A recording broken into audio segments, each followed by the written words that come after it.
2014ರಲ್ಲಿ ನಮ್ಮ ವಿಜಯಪುರ ನಗರದ APMC police ಠಾಣೆಯಲ್ಲಿ ಒಂದು ಕಿಡ್ನಾಪಿಂಗ್, ಅಟೆಂಪ್ಟ್ ಟು ಮರ್ಡರ್ ಮತ್ತು ಚೀಟಿಂಗ್ ಒಂದು ಪ್ರಕರಣವು 2014ರಲ್ಲಿ ದಾಖಲಾಗಿತ್ತು.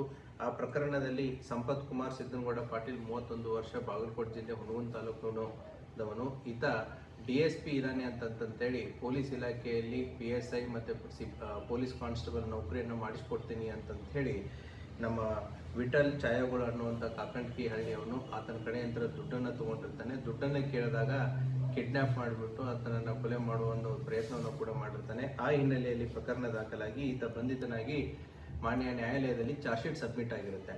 2014ರಲ್ಲಿ ಬೇಲಿಂದ ಬಂದ ಮೇಲೆ ಸುಮಾರು 12 ವರ್ಷಗಳ ಕಾಲ ಆತ ಅಬ್ಸ್ಕಾಂಡಿಂಗ್ ಇರ್ತಾನೆ, ತಪ್ಪಿಸ್ಕೊಂಡು ಓಡಾಡ್ತಾ ಇರ್ತಾನೆ.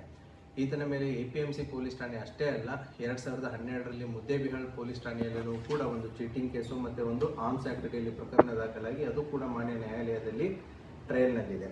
ಇತ್ತೀಚೆಗೆ ತಾಳಿಕೋಟೆ ಪೊಲೀಸ್ ಠಾಣೆಯಲ್ಲಿ ಕ್ರೈಮ್ ನಂಬರ್ 121 2026 ಈತ ಅದೇ ರೀತಿ ನಾನು ಪೊಲೀಸ್ ಇಲಾಖೆಯಲ್ಲಿ DSP ಇದ್ದೀನಿ ಅಂತಂತ ಹೇಳಿ ಇನ್ನೊಬ್ಬರು ವಿಕ್ಟಿಮ್ ಕಡೆಯಿಂದ ಸುಮಾರು 8 ಲಕ್ಷ ರೂಪಾಯಿ ಮೋಸ ಮಾಡಿದ್ದೀನಿ, ನೌಕರಿ ಕೊಡಿಸ್ತೀನಿ ಅಂತಂತ ಹೇಳಿ ಇತ್ತೀಚೆಗೆ ತಾಳಿಕೋಟೆಯಲ್ಲೂ ಕೂಡ ಪ್ರಕರಣ ದಾಖಲಾಗಿರುತ್ತೆ. ಆದ್ದರಿಂದ APMC PSI ಮತ್ತು ಅವರ ಸಿಬ್ಬಂದಿಯ ನೇತೃತ್ವದಲ್ಲಿ ಒಂದು ವಿಶೇಷ ತನಿಖಾ ತಂಡವನ್ನು ರಚನೆ ಮಾಡಿರುತ್ತೆ. ಆತ ಸುಮಾರು 12 ವರ್ಷಗಳಿಂದ ಮಾನ್ಯ ನ್ಯಾಯಾಲಯದಲ್ಲಿ ಯಾವುದೇ ರೀತಿಯಾದಂಥ ಟ್ರಯಲ್ಗಳಿಗೆ ಅಟೆಂಡ್ ಆಗಲಾರ್ದೇ ಕಣ್ಣು ತಪ್ಪಿಸ್ಕೊಂಡು ಓಡಾಡ್ತಾ ಇರ್ತಾನೆ. ಇತ್ತೀಚೆಗೆ ನಮ್ಮ ತನಿಖಾ ತಂಡ ಆತನ ಇರುವಿಕೆಯನ್ನು ಪತ್ತೆ ಮಾಡಿ ಈಗ ಮಾನ್ಯ ನ್ಯಾಯಾಲಯಕ್ಕೆ ಆತನನ್ನು ಬಂಧಿಸಿ ಕೊಟ್ಟಿದ್ದಾರೆ.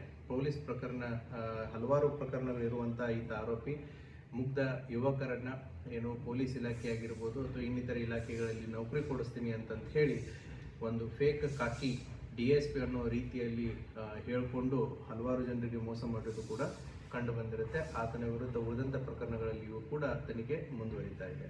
Thank you.